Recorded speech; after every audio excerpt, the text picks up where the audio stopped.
that. But I am Matt Eland. After about 20 years of in-industry software engineering experience, I now teach professionally at software engineering. I'm also a master's student here at Franklin University, where I expect to graduate with a Master's of Science in Data Analytics in summer of 2024. In addition to all these things, I speak in my community on data science topics and machine learning in particular, and I'm a Microsoft Certified Azure Data Scientist Associate. So my goal with our 10 minutes here is to help you understand a little bit about data science and machine learning, and that it doesn't have to be something scary, and it can even be something that you can do in your own studies.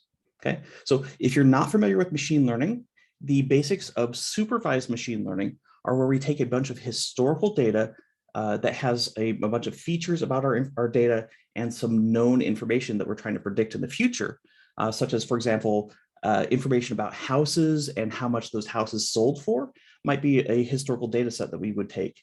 And then we would then feed this data set into a model training process where it's going to try to fit a machine learning algorithm to understand the relationships in that data for what factors contribute to the final value that we're trying to predict. So do the number of bedrooms impact the price of the house, that kind of a thing. And this model training process then understands all the data that you give it, and it tries to be able to internalize that so it can generate predictions about data it's never seen before in the future.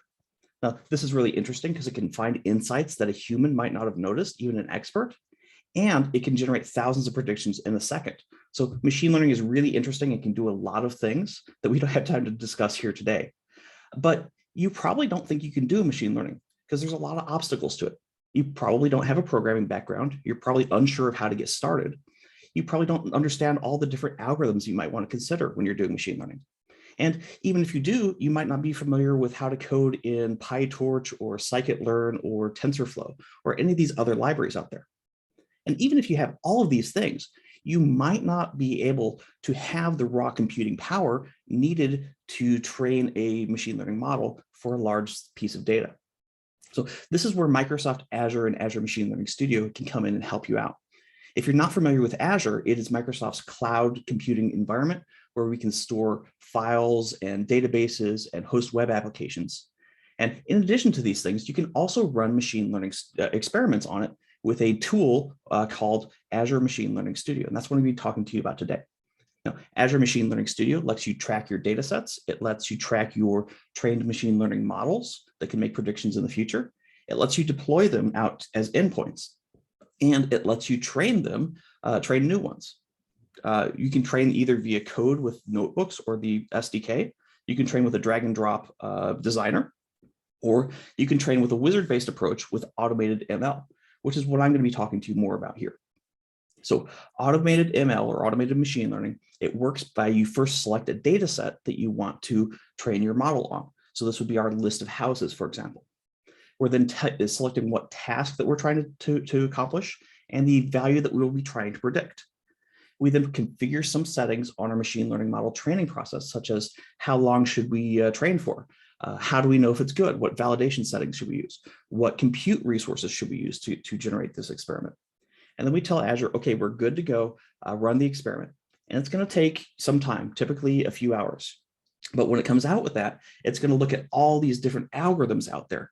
And it's going to try all these different hyperparameters for these algorithms. And it's going to come up with what it finds as the best approach that it could in the amount of time that you gave it. So as a data scientist, you don't need to know all these different algorithms you might consider. You don't need to know all the hyperparameters for these things. You just need to throw a bunch of data and some parameters to Microsoft, and it's going to try a bunch of things and say, hey, I think this one works the best. And you can research that to find out if you like it or if you don't. Okay, so let's look at this process in a little bit more detail. You start out by uploading a data set. This is usually a CSV file or Excel sheet, maybe a relational database, something like that. And you can select what columns should be included in the training process. So we might not want to include the realtor, for example, or we might not want to include the zip code. Things like that. You can customize what you're giving Azure. Once you upload your data set, Azure kind of does something nice for free. It will profile your data set and it will look at all the columns in that data set. And it does descriptive statistics and generates histograms on that so you can kind of get a quick glance at the characteristics of your data. Right. Then you go in and you say, okay, Azure, I would like you to run a new automated machine learning run. And you're selecting a task. Now, there's a lot of different tasks that are supported, and this amount grows over time as Microsoft continues to add features to this suite of products. But usually when you're starting out with classification or regression. Now, classification is where you're trying to predict a single categorical value, such as whether a mole is cancerous or benign, whether a loan should be approved or rejected, what ESRB rating an unreleased video game might receive, those kinds of things. So classification, we predict a single categorical value. With regression, we are predicting a single numerical value. So given the weather today, how much snow can I expect tomorrow? Given this information about my car, how much is it going to sell for? That kind of thing. So classification is we're predicting categorical values. Regression is numerical values. And then we're telling it what column that we want to predict. In our case, it would probably be the sale price of the house. Next thing we need to do is we need to say, hey, Azure, I need you to run this on this particular compute resource. This could be a machine that I control, or it could be one that I rent from Microsoft. Now, when I'm running my own experiments, I'm using Microsoft's compute resources. I'm saying, hey, Microsoft, I know you have a bunch of these spare machines out there that are just waiting to do these requests. I'm only going to pay for what I'm using, and I want to use this kind of low-end compute cluster over here. So it charged me $6 an hour and do this experiment for me, and it's actually going to spin up to as many as 4 or whatever I tell it to compute resources for me. And I'm renting their servers of whatever power that I need. And I'm only paying for the actual data processing that I'm using, which is really cost effective for me because I don't have the money necessarily to go out and buy a high-end server for my experiments for fun.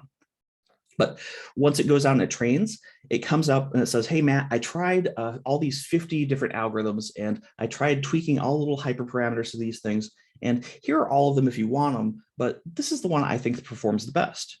And it gives you that algorithm that says, hey, you should take a look at this one. And I can take a look at it and I can start researching it a little bit more. Okay, well, what's a voting ensemble? Is this good? Is this bad? How does this work? What are the major factors here?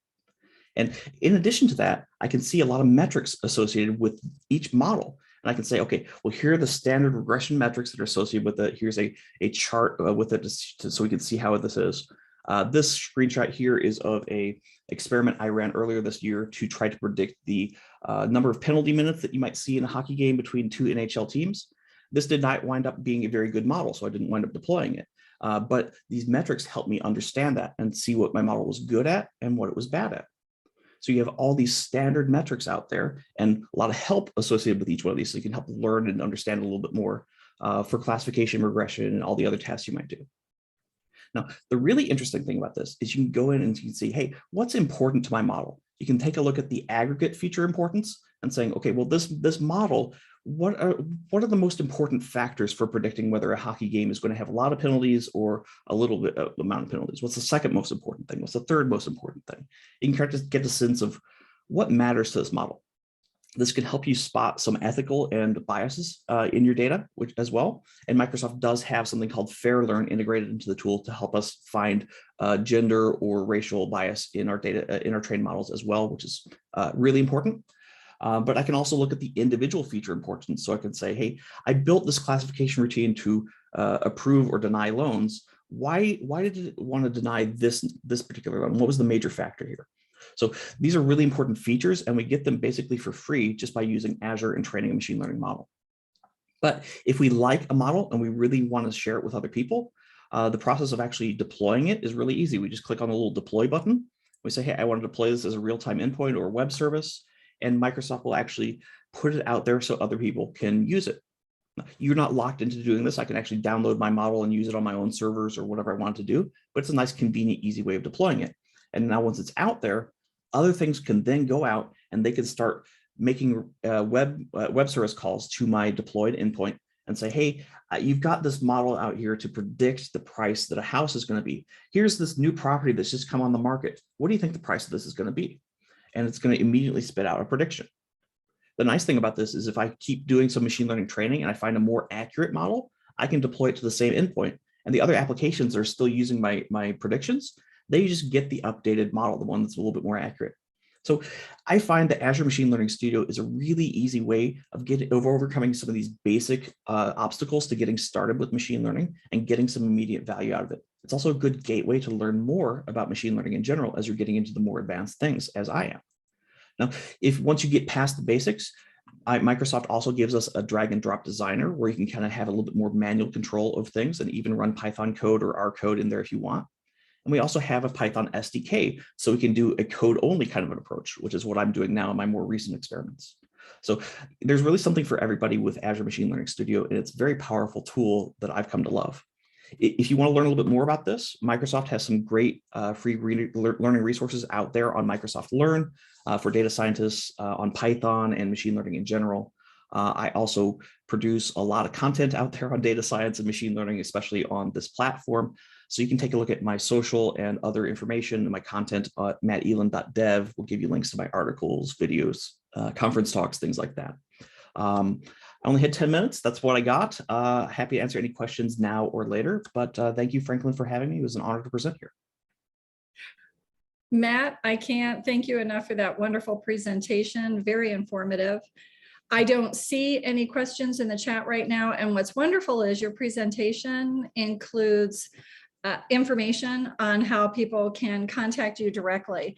I don't know if you can answer this quickly. We do have maybe 1 minute, but is it possible that uploading this information is as beneficial to Microsoft as it is to those of us using the product? There's a lot of privacy aspects to Azure where they won't look at your data. They can't look at your data unless you let them. So I think it can help them tweak their tools and understand a little bit more, but they're not going to look at the things you put out there unless you tell them, hey, go look at my data. So that's a barrier that they don't cross. Wonderful. Mm-hmm. Okay. Well, Matt, thank you again so much. This was wonderful. And again, anyone who's interested, Matt's information is right here. And Matt, you're welcome to leave that up for another minute. But in the meantime, in about 3 minutes, we have our next presentation. And that's Dr. Michelle Thomas. We will give Dr. Thomas a minute to get set up and share her screen. And at that point, Matt, we will ask you to take yours down. Happy to help. I also put out my my slides out there on SlideShare. I think I tweeted about them and put it on my LinkedIn as well for those curious. Wonderful. Thank you.